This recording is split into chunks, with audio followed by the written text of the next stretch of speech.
Welcome back to Life in the Simulation. I'm your host, Abe Fox. Today, I've got to apologize. I'm a little under the weather, so when I wrote this, I did my best to make sure it would make sense, but I have that brain fog, and so I I hope the point is communicated adequately, but if not, you know why. Let's dive into it. Today, episode 16, Potahto. We're talking about the same thing. So if you're not familiar with Potahto, it's an allusion to the song Let's Call the Whole Thing Off, and it basically just means that the difference between two things is trivial. It can also mean just a distinction without a difference. All right. So self-help, business coaching, motivational speakers, manifestation, religion, positive thinking, therapy. It's kind of all the same thing. When you look closely, even if we use slightly different terminology and in slightly different ways, many of the underlying concepts and principles are identical or similar. I'm certain some will disagree, maybe especially the religiously devout, because they'll say, religion isn't like positive thinking. Religion isn't like manifestation or the law of attraction. What does religion and self-help have to do with each other? Many religions place an emphasis on personal growth and self-improvement. In fact, you might even say that that is one of the core functions of religion, to help folks cultivate virtues like compassion, humility, and resilience in order to lead more fulfilling and meaningful lives. Sounds an awful lot like self-help to me. So it's probably more like a Venn diagram, where there's areas of significant overlap and also differences. While there's strong commonalities between religion and self-help, they're clearly not exactly in every way identical. Self-help, for example, doesn't usually concern itself with providing a framework for understanding the nature of reality, morality, and our place in the universe. Or does it? Consider the self-help books you've read, the gurus you've been exposed to. Sometimes I think the same or similar religious framework is there, just informal. Perhaps that is what makes those schools of thought so compelling. When we consider the implications of simulation theory, things get even more interesting. While some devout might balk at the idea that this is a simulation, I'd argue, why does it matter what the nature of our existence is? If you believe in right, wrong, evil, good, sin, and virtue, can those not occur in a simulation? Most monotheistic religions, for example, like Christianity or Mormonism, believe in a God who is all-knowing, all-powerful, and certainly well beyond our capacity to comprehend. Wouldn't a being who can create and maintain a simulation of this complexity be downright godlike to us? Also, perhaps it explains why the God of the New Testament and the God of the Old Testament in the Bible seem so radically different. That would make sense if perhaps the simulation received a new administrator, or owner, or developer. Peeling back the layers to find what lies beneath is crucial. Not one field, belief system, or thought leader holds all the keys. They're all pieces of a vast puzzle, none fully complete. This might ruffle some feathers. Growing up Mormon, I've seen firsthand the conviction that one path holds the entire truth. Yet, our world thrives on diversity, not just in culture, but in ideas and beliefs. Why limit ourselves to a single source of wisdom, as if choosing only one fast food chain for every meal? Take burgers, for example.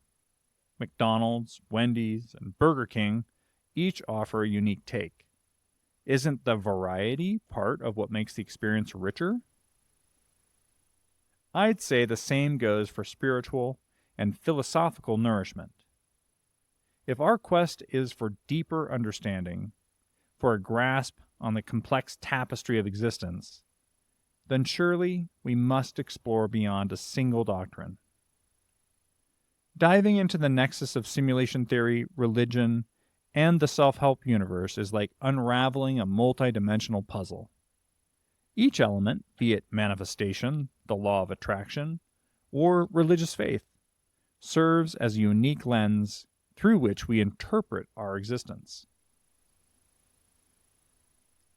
At their core, all these concepts revolve around understanding and influencing the fabric of our reality, suggesting that the universe might be more malleable than we traditionally perceive. Just as self-help gurus preach the power of positive thinking to shape our lives, religions often teach the importance of faith and intention in manifesting our destiny. To me, this synergy hints at a shared foundation, the belief in our ability to co-create our reality, whether through divine partnership or personal agency. In a future edition of the podcast and newsletter, I'll say more about my thoughts on the degree to which our reality is malleable and perhaps how we can shape it. But for today, let's stay focused on how, if we acknowledge the shared foundation, then it encourages us to make sure we're always seeing the forest for the trees. That is, it helps motivate us to borrow ideas and inspiration from all corners, which helps us question our assumptions and solve problems more effectively, even if the problem we're trying to solve is just how to live meaningful and fulfilling lives. So, what's the call to action? For me, it's dive deep, explore wide, embrace the vast spectrum of wisdom available to us. It's not just about understanding, it's about transforming ourselves, our communities, our world. Why limit ourselves?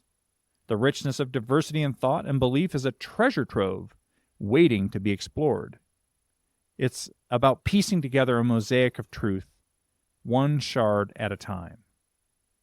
This journey, it's not just personal, it's universal. And what does that mean for all of us? For you, for me, for everyone seeking a bit more out of life?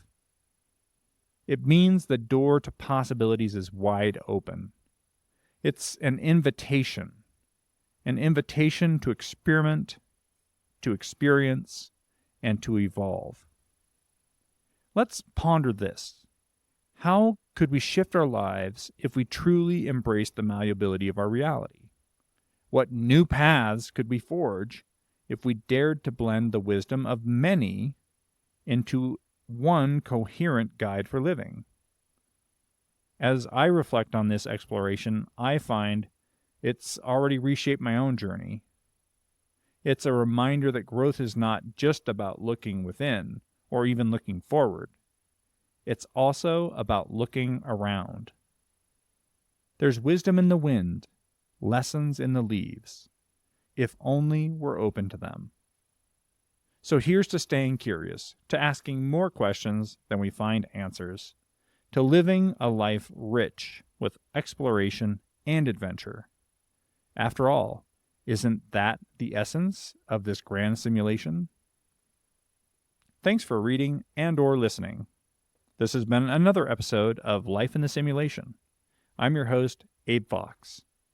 To join me for additional unscripted podcasts and newsletters, particularly on controversial or sensitive topics, head on over to lifeinthesimulation.blog. Just type lifeinthesimulation.blog into your browser bar and press enter. Or just follow and subscribe to ensure you don't miss an episode. Thanks again for spending some time with me here in the simulation. Until next time, may all your steaks be deliciously juicy and all your downloads swift. I'll catch you next time.